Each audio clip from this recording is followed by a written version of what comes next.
Otherwise, you're not going to know whose print is who. And in a printmaking studio set up in the art room, there's going to be loads of prints happening. So now I'm ready to go ahead and get started with my non-traditional mark making. All right, so for starters, the way all my printmaking starts is we're going to make spots about the size of Skittles, but I'm going to try to do a little bit of color blending. So maybe Skittle spots, 2 different colors, and let's try to roll that out with some streaks, see what kind of effect we can get. The less rolling, the less mixed it will be. The more rolling, the more it's going to blend into one color. So it's really going to be up to your student. Of course, if you go crisscross, we're going to see it really blend into one. I'm going to try that up here only, just for some difference. And I'm going to do printing this onto both papers. I make sure to wipe that hand across to fill all edges, all corners, but nothing so hard that I feel like I'm doing CPR on my paper. I recognize that the margin on that is different than the other side, but it's going to be okay. We are new printmakers, and our goal is really just with the art right now.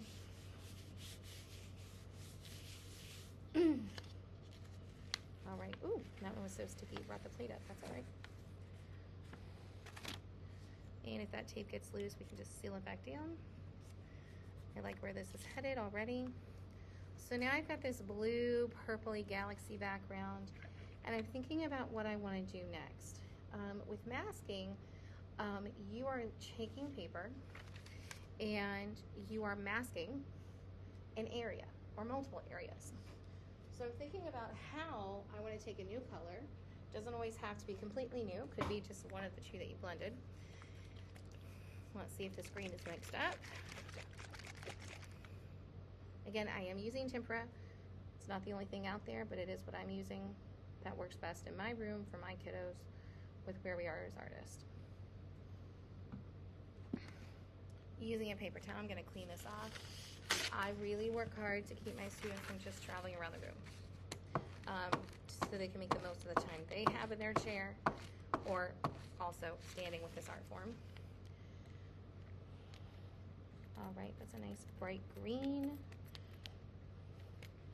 Roll it out so that there's nothing gloopy, but also so that there's nothing falling off the edge of your printing plate like lava. If it's going over the edge, your child has way too much paint.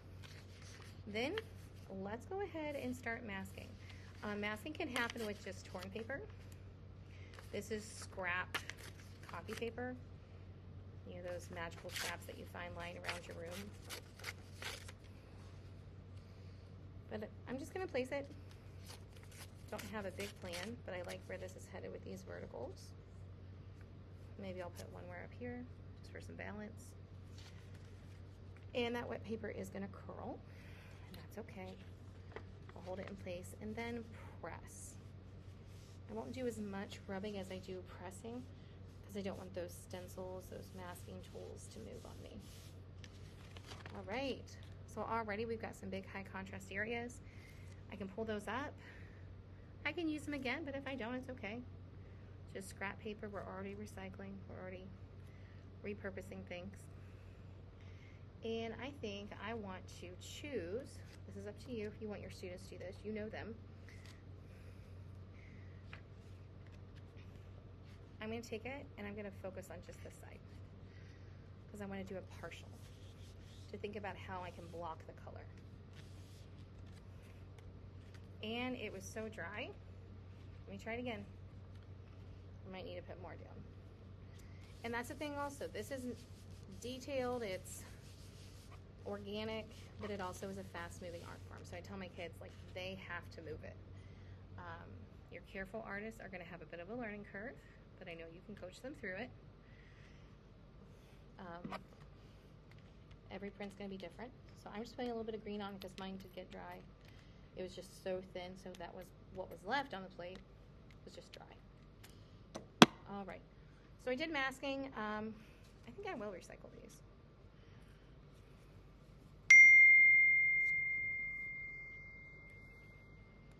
And let's make some diagonal stripes. See how this goes. And maybe I can twist it so that's a little different. We'll see. It's already diagonal, so I think I'll just keep it a regular orientation. But all these questions, you can hear me talking, you can hear the way I'm thinking, and as teachers, we model to our students ways that we want to have them consider thinking. And there's a lot of what if, there's creative flow, there's experimentation in this art form. So that's one of the exciting things about this art form. Let's get a scrap paper, clean the plate, because I do want to get away from this color. We could call this scrap paper, but your students may want to say, hey, just go ahead and start a third art form. If they forget to write their name and they get that pencil anywhere near that plate, you tell them to stop, because they need to write their name away from that plate so there's no sharp edges. I'm going to get some white. Thinking about a color that will blend in a little bit, create a little mint. Skittle-sized spots. And here we go. The next thing we're going to do is using some tools I harvested in the art room. We have all kinds of things hanging around. I have used Q-tips, I've used bubble wrap. Didn't have those on hand today. However, I have a plastic cup, so I can just press and make some circles, which I really like what's happening here. I can take the rounded end of a clothespin. Again, nothing that's going to pierce. Ooh, I like that. If that gets too messy, you can wipe it off and keep going. I can take the eraser end of a pencil. Again, make sure that it's smooth. And I can start creating some little marks. I don't want to work too long to where my paint dries, but this gives me the opportunity to get really custom with this. All right, I'm actually going to get a fresh paper with that, and your kids are going to ask that. Some kids are going to do something, and halfway through they realize, oh, I don't want to put this on my actual paper I've been working on. I want to do something new, and that's fine. Enable them to do that. So my name on the back. Lay it down, and let's see what it looks like.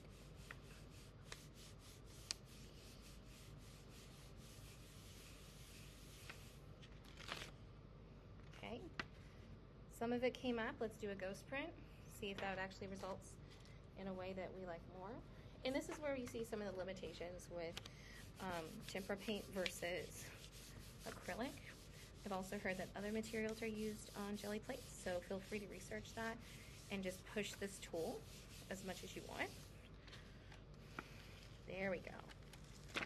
Sometimes the ghost print turns out even better than the initial because of the amount of paint and depending on the design you're creating. All right, I'm gonna do one more design, and we did masking. I'm gonna use this. I'm gonna try to stamp the circles. Let's get some orange going. And I really don't have any method to choosing my colors today. It's about, hey, will it turn poop brown if it blends with what's on my roller, or is it something that I think could jive with what's going on? You can always take that roller, lift and roll until you're rolling pretty much clean. What's left is pretty much a stain that won't affect the work too much.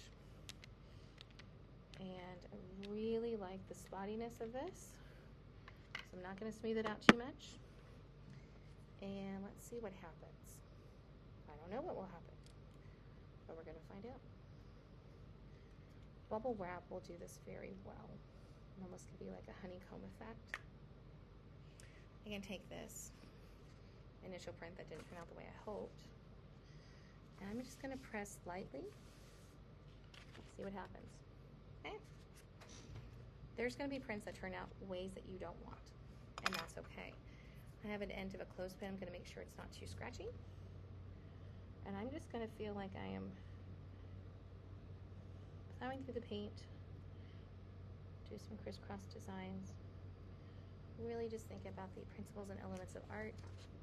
It's a great way to have your kids exhibit an understanding of those. But most of all, have fun.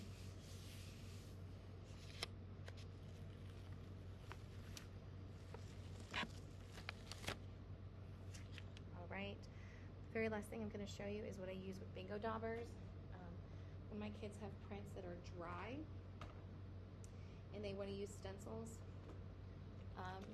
this past year I tried out having them use bingo daubers instead, because going back with the stencils seemed a little challenging when it was on the plate. So that's dry enough. I'm gonna lay a stencil down. We did Valentine cards, so I've got some hearts. Bingo dauber, tap, tap, tap. Get the paint flowing. And I'm just tapping around the edge of that stencil. I always have this as the last step when your print is dry, usually next day. And I think I do want to add another one. Maybe I'll move it down a little bit. I like how that one turned out. High contrast really is helpful if you're looking to make a design that's very eye-popping, or eye-catching and visually popping, I should say. Ooh, that one turned into a dot. So that's all right. I'm a problem solver. I'm an artist. There we go. And that is print ranking in my room.